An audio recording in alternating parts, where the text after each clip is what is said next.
Children's के लिए sports का बहुत रोल है।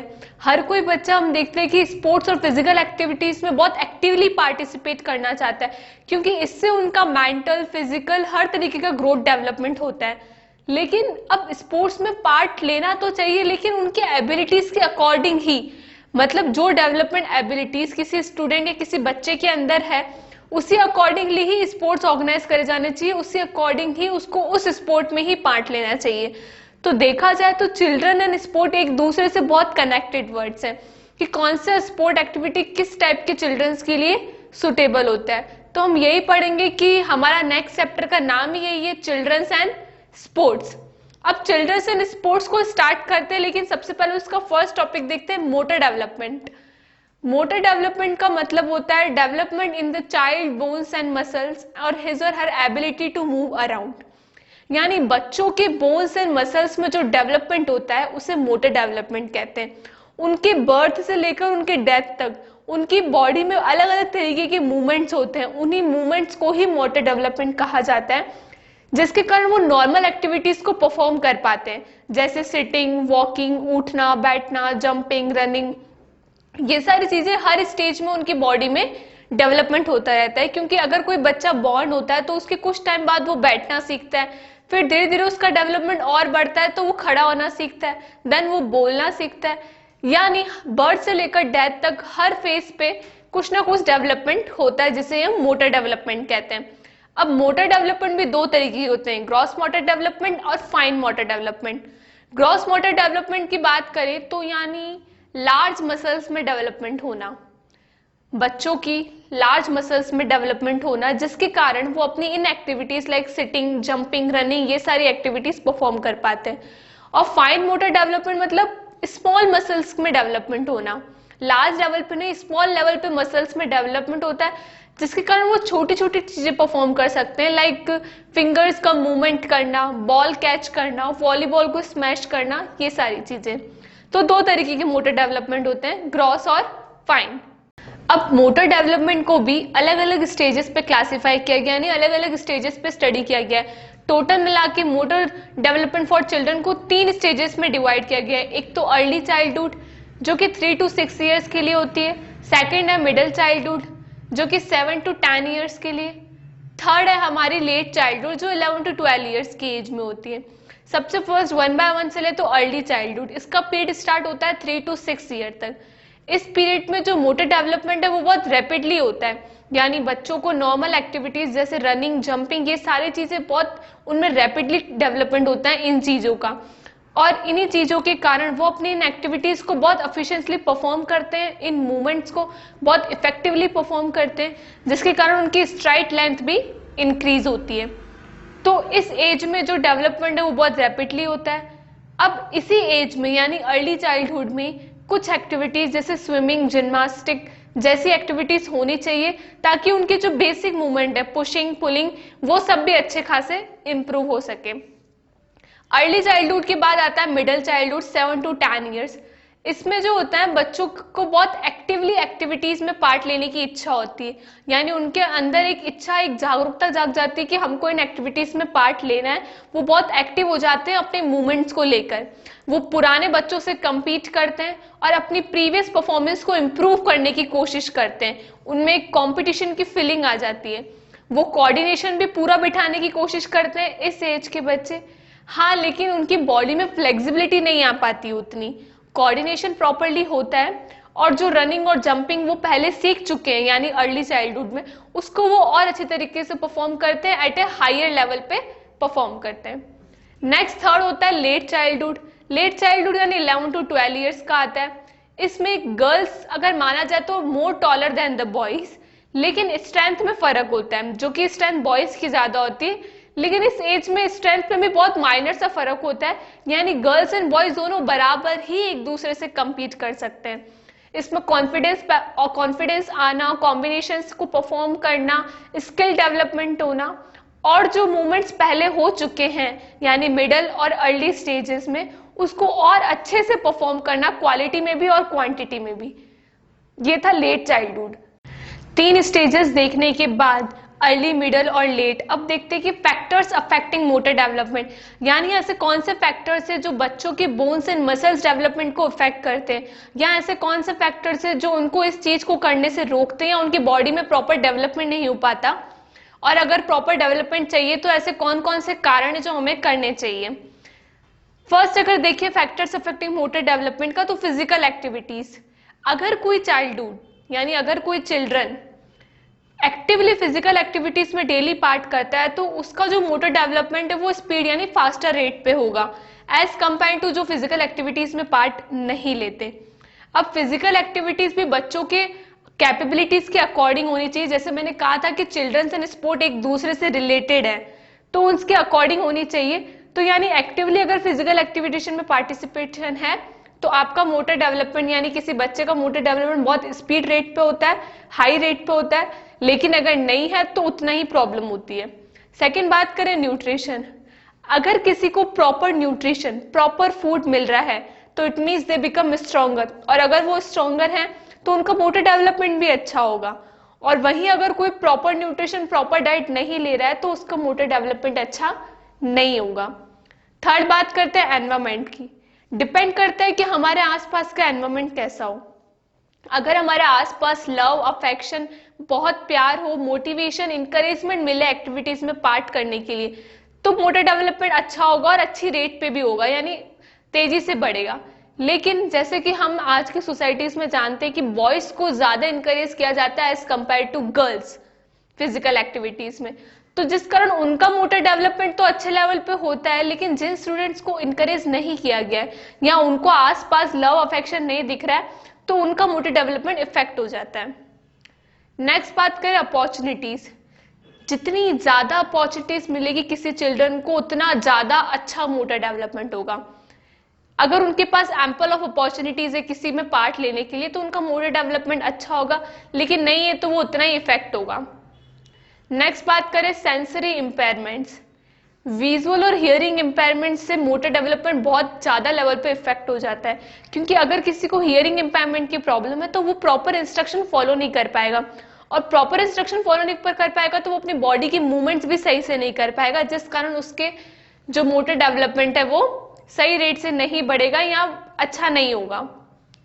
नेक्स्ट बात करते हैं ओबेसिटी की। ओबेसिटी तो आप सब जानते हैं, मोटापा। अगर कोई स्टूडेंट या कोई चिल्ड्रन ओवरवेट है, एक्सेस वेट है, तो वो किसी भी चीज को कंफर्टेबली परफॉर्म नहीं कर पाएगा, उसके अंदर उतना स्टैमिना या इतना स्ट्रेंथ या इतनी एनर्जी नहीं रहेगी किसी एक्टिविटी को परफॉर्म करने की, और जितने ज्यादा ओबेस बच्चा होगा उतना ही कम उसका मोटर डेवलपमेंट होगा। लास्ट फैक्टर की बात करें इम्यूनाइजेशन। इम्यूनाइजेशन मतलब कि क्या डिजीज है उसकी माँ को, यानी किसी बच्चे की माँ को कौन सी डिजीज है उसको पहले से ही पता लगा लेना, तो आगे चल के जीन्स या हेरिडिटी प्रॉब्लम किसी स्टूडेंट को नहीं होगी, किसी भी चिल्ड्रन को नहीं होगी। क्योंकि हम यूजुअली देखते हैं कि बहुत से बच्चे एक हेरिडिटी प्रॉब्लम को लेके कंटिन्यू करते हैं, उनके पेरेंट्स को जो प्रॉब्लम होती है वही आगे कंटिन्यू रहती है। तो अगर उनके पेरेंट्स को जो प्रॉब्लम है टाइम रहते उसका सॉल्यूशन मिल जाए तो आगे वो चीजें उनके बच्चों को फेस नहीं करनी पड़ेगी। तो ये थे फैक्टर्स अफेक्टिंग मोटर डेवलपमेंट। इसी चैप्टर का नेक्स्ट टॉपिक पढ़ते हैं कि एक्सरसाइज का क्या रोल है डिफरेंट स्टेजेस में। अब ये तो जाहिर सी बात है कि एक्सरसाइज जितनी ज्यादा एक्सरसाइज करेंगे उतने ज्यादा हम हेल्थी रहेंगे, उतनी ही ज्यादा हमारा फिजिकल, मेंटल और ग्रोथ एंड डेवलपमेंट होगा। एक्सरसाइज ही एक ऐसा कारण है जिसके कारण हम बहुत सी डिजीज से प्रिवेंट हो सकते हैं। बच्चों में शुरू से इस चीज को इनकरेज करवाना चाहिए कि उनको डेली एक्सरसाइज करनी चाहिए ताकि वो फिट एंड हेल्थी रहे। अब देखते हैं कि डिफरेंट स्टेजेस कौन सी होती है और इन पे कितना क्या रोल है एक्सरसाइज का। सबसे फर्स्ट स्टेज की बात करें तो इन्फेंसी, जिसका ड्यूरेशन होता है 1 to 2 years। इस स्टेज में फिजिकल एक्टिविटीज एंड एक्सरसाइज को प्रमोट और इनकरेज किया जाता है, ग्रॉस मोटर एक्टिविटीज को प्रमोट किया जाता है ताकि वो अपने नॉर्मल छोटे छोटे मूवमेंट जैसे आर्म्स को मूव करना, लेग्स को मूव करना, बैठना, ये सारे मूवमेंट वो कर सके। यानी इन छोटी छोटी बातों पे ध्यान दिया जाता है उनका। जब ये वाली एज आती है इन्फेंसी वाली 1 to 2 years में, उन लोगों को सेफ एनवायरनमेंट प्रोवाइड किया जाता है ताकि वो सेफली इन एक्टिविटीज को परफॉर्म कर सके। उनको किसी ऑब्जेक्ट को देख के उनके कहा जाता है कि ट्राई करें कि उस ऑब्जेक्ट तक वो पहुंचने का कोशिश करें। उन लोगों को टीवीज देखना या कुछ ऐसे प्रोग्राम देखने से प्रिवेंट होना चाहिए, मतलब उन इस एज के बच्चों को टीवीज या ये सारी चीजें नहीं देखना चाहिए। कोशिश ये करें कि वो वॉक करना ज्यादा सीखें, बेटर है कि बैठने से। सेकेंड एज हमारी आती है अर्ली चाइल्डहुड, जो कि होती है 3 to 7 ईयर्स की। इस एज में फिजिकल एक्टिविटीज को इनकरेज करा जाता है ताकि स्किल डेवलपमेंट हो सके, स्ट्रेंथ मिल सके, कोऑर्डिनेटिव एक्टिविटीज आ सके। यहाँ इस चीज पे स्ट्रेस नहीं किया जाता कि कौन कितना कंपटीशन में पार्ट कर रहा है, बेटर है इस चीज से कि कौन कितना पार्टिसिपेट कर रहा है। कंपटीशन से ज्यादा पार्टिसिपेशन पे स्ट्रेस दिया जाता है। इस स्टेज में टीवी प्रोग्राम्स हम देख सकते हैं, पर 1 से 2 घंटे तक की, ज्यादा भी वो भी क्वालिटी टीवी प्रोग्राम्स हो वही। थर्ड आती है हमारी लेटर चाइल्डहुड, जो होती है 8 to 12 ईयर्स।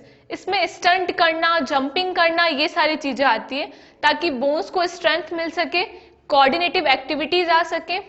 इसी स्टेज में स्पोर्ट्स रिलेटेड रूल्स समझाए जाते हैं, ये बताया जाता है कि स्पोर्ट्स को कैसे खेलना चाहिए, फेयर प्ले होना चाहिए, ऑनेस्टी से गेम खेलना चाहिए और कॉम्पिटिटिव स्पिरिट बतानी पड़ती है। तो ये थी हमारी थर्ड स्टेज। फोर्थ स्टेज आती है एडोलेसेंस, जो होती है 13 to 19 ईयर्स की। इसमें एक्सरसाइज होती है बोन स्ट्रेंथिंग और मसल स्ट्रेंथिंग एक्सरसाइज, ताकि उनकी बॉडी को एक एनर्जी, पावर और स्ट्रेंथ मिल सके। ये एक्सरसाइज उनको एटलीस्ट 60 मिनट्स करनी चाहिए हर दिन। इससे इस स्टेज के लोगों को टीवी प्रोग्राम वो लोग देख सकते हैं, बट वो भी एक लिमिटेड क्वांटिटी में। नेक्स्ट स्टेज की बात करते हैं और जो हमारी लास्ट स्टेज है वो होती है एडल्टहुड, अबाउट 19 ईयर्स। इस स्टेज के जो स्टूडेंट्स हैं और जो चिल्ड्रन हैं उनको हर दिन एक्टिव रहना चाहिए, और हर दिन एक्टिव रहने के लिए आपको डेली एक्सरसाइज करनी पड़ेगी। वो भी कौन सी एक्सरसाइज जिसके बोन्स को स्ट्रेंथ मिले, मसल्स को स्ट्रेंथ मिले, ताकि हर चीज में हम एक्टिवली पार्टिसिपेट कर सकें, चाहे वो कॉम्पिटिटिव स्पिरिट हो, चाहे वो कोऑर्डिनेटिव एक्टिविटीज हो। तो यहाँ था एक्सरसाइज का रोल डिफरेंट स्टेजेस पे। अब बात करते हैं कॉमन पोस्चरल डिफॉर्मिटीज की। यानी ये डिफॉर्मिटीज क्या होती है कि हमारे बॉडी का किसी पार्ट का अलाइनमेंट सही तरीके से नहीं होता, जिस कारण हमें पोस्चरल डिफॉर्मिटीज हो जाती है। अब ये कोई एक तरीके की नहीं, कुछ 5-7 तरीके की डिफॉर्मिटीज होती है, जिसको हम 1 by 1 पढ़ेंगे कि वो डिफॉर्मिटीज होती क्या है, किन कारणों से होते हैं, यानी उनके कॉजेस क्या क्या हैं, और उनको सही करने के लिए कौन से रेमेडीज या करेक्टिव मेजर्स लिए जाते हैं। तो हम 1 by 1 हर डिफॉर्मिटीज को पढ़ेंगे। सबसे फर्स्ट बात करते हैं नॉक नीज की। नॉक नीज एक बहुत बड़ी पोस्चरल डिफॉर्मिटीज है, जिसमें क्या होता है कि both the knees touch each other. Both the knees touch each other मतलब यानी दोनों नीज आपस में ओवरलैप करते हैं और अंदर की तरफ बैंड हो जाते हैं। इसमें जो एंकल्स का गैप होता है, 2 एंकल्स का गैप, वो भी बढ़ जाता है, जिस कारण किसी भी इंडिविजुअल को वॉकिंग या रनिंग में बहुत प्रॉब्लम होती है और वो एक तरीके से प्रॉपर स्पोर्ट्स नहीं खेल पाता, प्रॉपर स्पिरिट उसमें नहीं आती है। बात करें कि नॉक नीज किन कारणों की वजह से होता है, उनके कॉजेस क्या क्या हैं, तो हम फर्स्ट कॉजेस की बात करें तो lack of balance diet, vitamin, calcium and phosphorus, इसके कारण ये प्रॉब्लम हो सकती है। सेकेंड बात करें ड्यू टू एक्सेसिव ओवरवेट। हाँ, अगर ओबेसिटी हो और ज्यादा वेट हो तो उस कारण भी नॉक नीज जैसी पोस्चरल डिफॉर्मिटी हो सकती है। थर्ड बात करें तो क्रॉनिक इलनेस, रिकेट्स, या फिर अर्ली एज में कुछ ऐसा हैवी वेट कैरी करना जिसके कारण ये डिफॉर्मिटीज हो जाती है। बात करेंगे प्रिकॉशंस की कि हमें ऐसे कौन से प्रिकॉशंस लेने चाहिए कि हमें ये डिफॉर्मिटीज नहीं हो। Proper balance diet should be taken, क्योंकि बैलेंस डाइट की कमी होती है तभी ये डिफॉर्मिटीज होती है।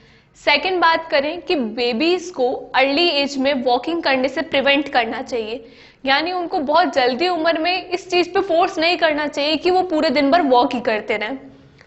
बात करते हैं नॉक नीज के करेक्टिव मेजर्स, यानी क्या ऐसी चीजें हैं जिससे करने से इस चीजों से प्रिवेंट हो सकते हैं। अब कुछ एक्सरसाइज है जिसको करने से आपको पूरे चांसेस होते हैं कि आपको ऐसी डिफॉर्मिटीज ना हो।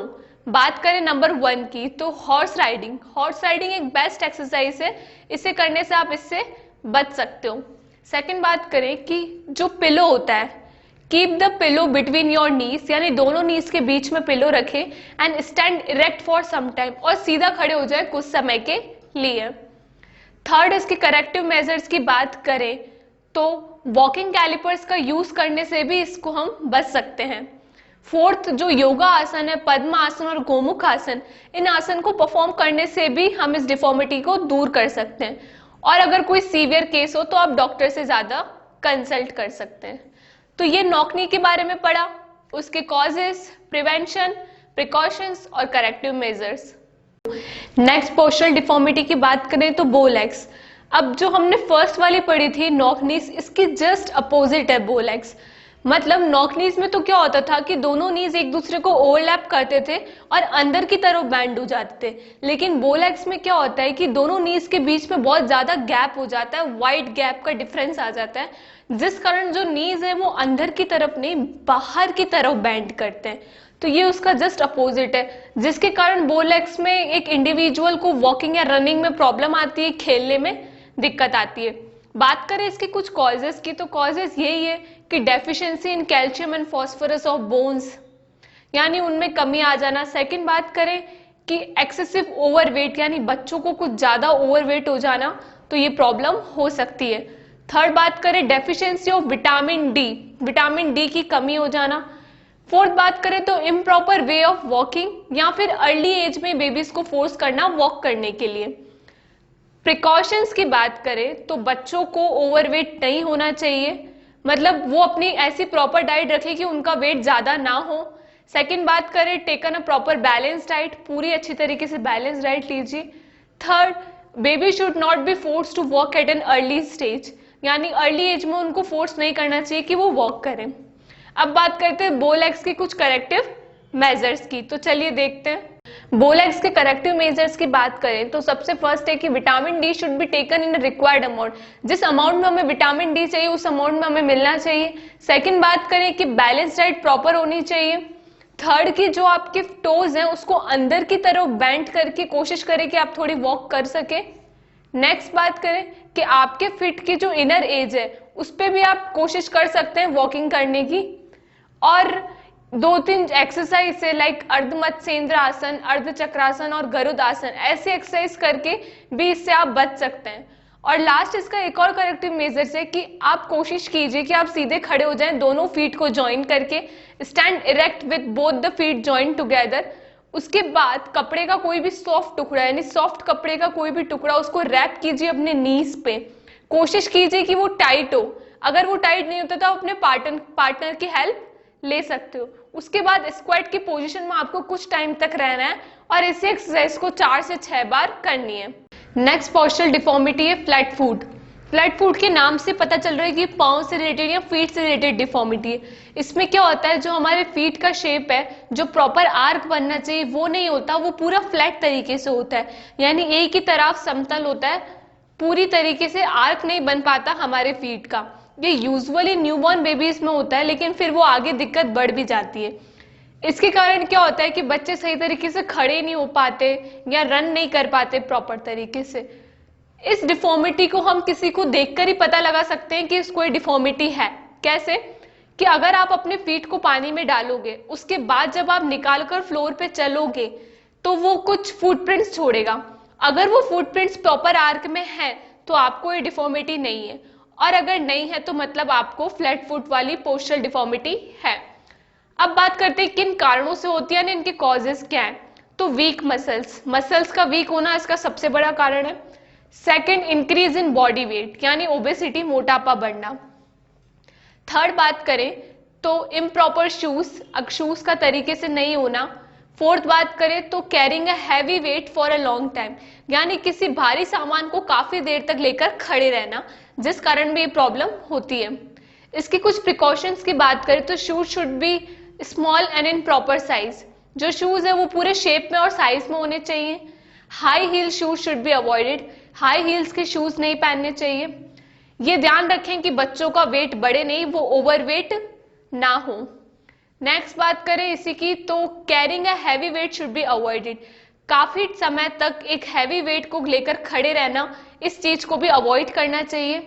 और एक वही पॉइंट कि बेबीज को अर्ली एज में वॉक करने के ऊपर प्रेशर ना दें। तो ये था इनके फ्लैट फुट के हमारे कॉजेज और प्रिकॉशन। इसके कुछ करेक्टिव मेजर्स देखते हैं।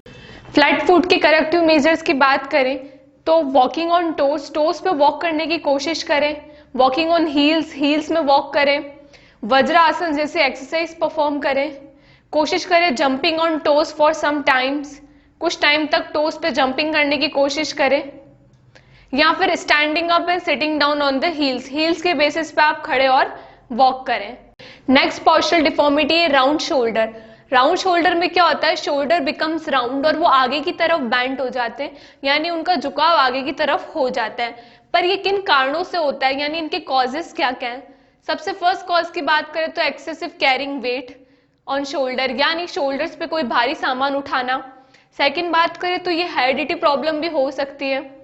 Third, wearing tight fitting clothes, उसके कारण भी ये प्रॉब्लम हो सकती है। फोर्थ वन की बात करें कि इम्प्रॉपर फर्नीचर पे बैठने से भी ये दिक्कत होती है। नेक्स्ट कॉज है इसका कि खड़ा होना या बैठना किसी झुकाव के पोजीशन में, यानी बैंड पोजीशन में आप सिटिंग हो, वॉकिंग कर रहे हो, स्टैंडिंग हो, तो उस कारण भी आपके शोल्डर बैंड हो सकते हैं। नेक्स्ट बात करें lack of proper exercise of shoulder. कुछ प्रिकॉशंस की बात करें तो आप हमेशा सीधे तरीके से खड़े हुए बैठें, अपने पोस्चर को चेंज ना करें या उसमें कोई चेंजेस ना लाएं, झुकावपन ना दें। दूसरी बात करें कि टाइट फिटिंग क्लोथ्स को अवॉइड करें। थर्ड, अनकंफर्टेबल फर्नीचर पे ना बैठें, जो कंफर्टेबल हो और जो प्रॉपर फर्नीचर हो उसी पे ही बैठें। तो अब इसके करेक्टिव मेजर्स देखते हैं। राउंड शोल्डर के करेक्टिव मेजर्स की बात करें तो आपके जो फिंगर्स के टिप्स है उसको अपने शोल्डर पे इस तरीके से रखें और उसको इनसर्कल करें या तो क्लॉकवाइज या एंटी क्लॉकवाइज डायरेक्शन में, यानी अपने फिंगर्स के टिप्स को अपने शोल्डर पे रख के उसको इस तरीके से क्लॉकवाइज और एंटी क्लॉकवाइज डायरेक्शन में घुमाते रहना है। सेकंड करें तो कुछ आसन है जैसे धनुरासन और चक्र आसन, ऐसे कोई 2 आसन की एक्सरसाइज आप करके इन सब चीजों से बच सकते हैं।